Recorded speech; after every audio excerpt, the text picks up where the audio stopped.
پیارے بچوں، میری کہانی کا عنوان ہے کپڑوں کی دعوت۔ ایک دفعہ ایک امیر آدمی نے اپنے چند دوستوں کو دعوت پر بلایا۔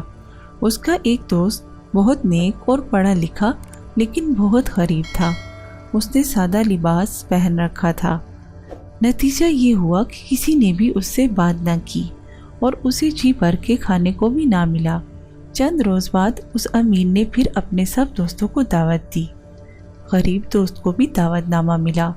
اس مرتبہ اس کے غریب دوست نے کہیں سے مانگ تانگ کر بہت شاندار کپڑے پہن لیے اور بڑے ٹھاٹ باٹ سے ضیافت میں شامل ہوا۔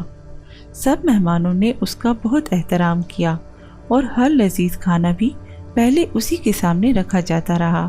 غریب آدمی سب کھانے خود کھانے کی بجائے اپنے شاندار لباس کی آستینوں میں ڈالنے لگا۔